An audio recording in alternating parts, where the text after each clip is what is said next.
વાવની અંદર ઇલેક્શન પૂરું થઈ ગયા પછી પણ હજી રાજકીય ગરમાવો એટલો જ ગરમ દેખાઈ રહ્યો છે, કેમ કે અલગ અલગ સમાજના સ્નેહ મિલનના કાર્યક્રમો ગોઠવાઈ રહ્યા છે અને આ કાર્યક્રમથી સમાજને એક કરવાની વાત હોય કે અંદર ખાને કંઈક બીજું રંધાઈ રહ્યું તેવું લાગી તો રહ્યું છે।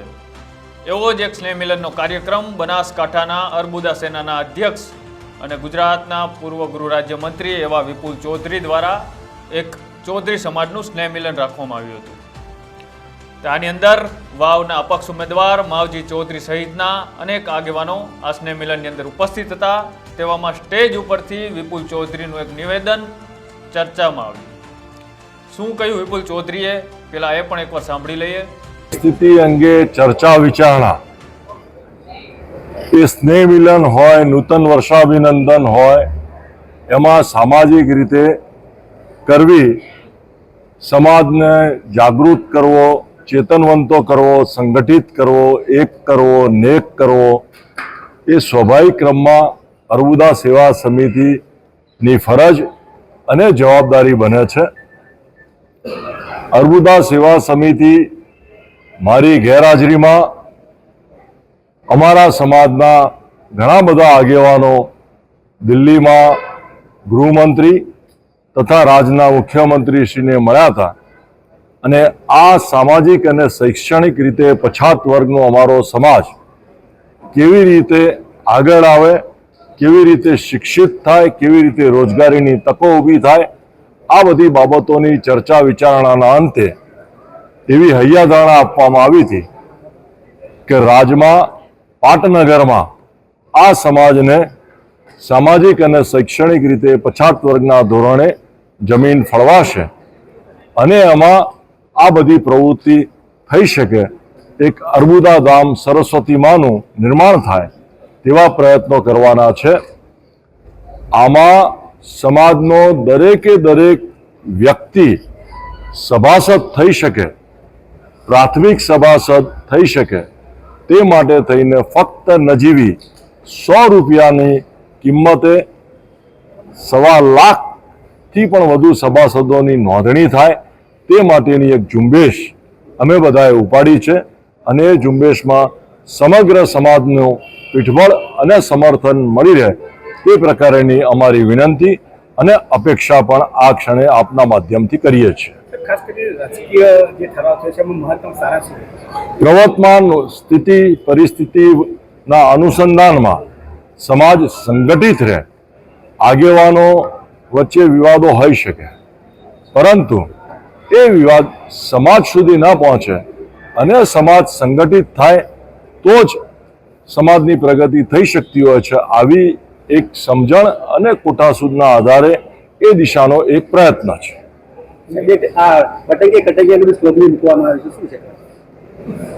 વહેંચાઈશું કટેંગે તો કટેંગે તો સામાન્ય બુદ્ધિની વાત છે।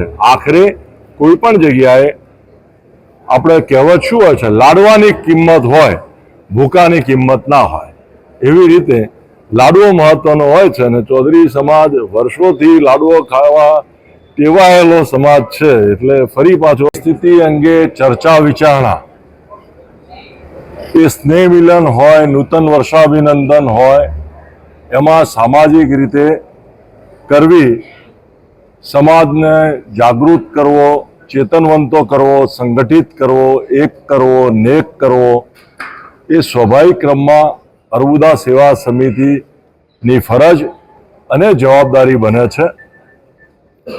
અર્બુદા સેવા સમિતિ મારી ગેરહાજરીમાં અમારા સમાજના ઘણા બધા આગેવાનો દિલ્હીમાં ગૃહમંત્રી તથા રાજ્યના મુખ્યમંત્રીશ્રીને મળ્યા હતા અને આ સામાજિક અને શૈક્ષણિક રીતે પછાત વર્ગનો અમારો સમાજ કેવી રીતે આગળ આવે, કેવી રીતે શિક્ષિત થાય, કેવી રીતે રોજગારીની તકો ઊભી થાય, આ બધી બાબતોની ચર્ચા વિચારણાના અંતે એવી હૈયાધારણા આપવામાં આવી હતી કે રાજમાં પાટનગરમાં આ સમાજને સામાજિક અને શૈક્ષણિક રીતે પછાત વર્ગના ધોરણે જમીન ફળવાશે અને એમાં આ બધી પ્રવૃત્તિ થઈ શકે, એક અર્બુદા ધામ સરસ્વતી માનું નિર્માણ થાય તેવા પ્રયત્નો કરવાના છે.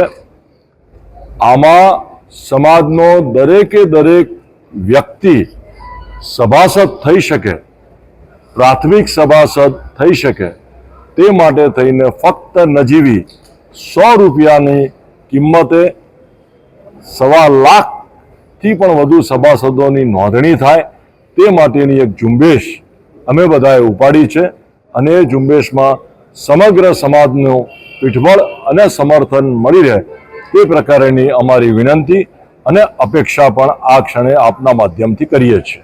ખાસ કરીને રાજકીય જે ઠરાવ થયો છે એમાં મહત્તમ સારા છે. પ્રવર્તમાન સ્થિતિ પરિસ્થિતિના અનુસંધાનમાં સમાજ સંગઠિત રહે, આગેવાનો વચ્ચે વિવાદો હોઈ શકે, પરંતુ એ વિવાદ સમાજ સુધી ન પહોંચે અને સમાજ સંગઠિત થાય તો જ સમાજની પ્રગતિ થઈ શકતી હોય છે. આવી એક સમજણ અને કોઠાસૂદના આધારે એ દિશાનો એક પ્રયત્ન છે.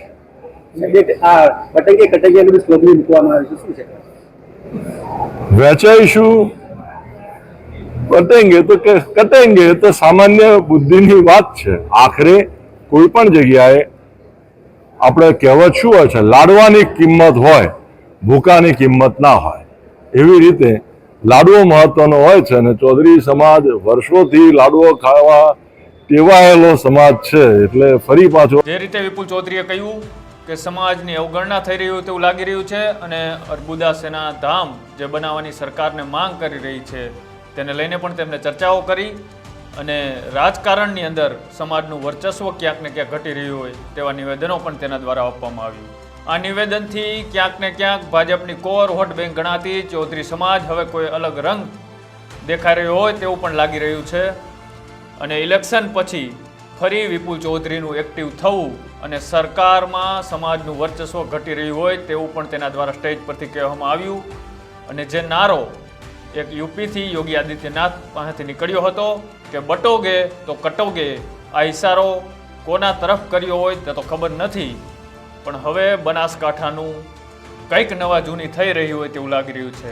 આવનારી 2027ની ચૂંટણી પહેલાંની આ રણનીતિ તૈયાર થઈ રહી હોય તેવું પણ લાગી રહ્યું છે. કેમ કે સમાજોના ભાગલા જે રીતે પડી રહ્યા છે તે રીતે ફરી સમાજને આવા કાર્યક્રમ કરી અને એક કરવાની વાત સ્ટેજ ઉપરથી કરવામાં આવી રહી છે.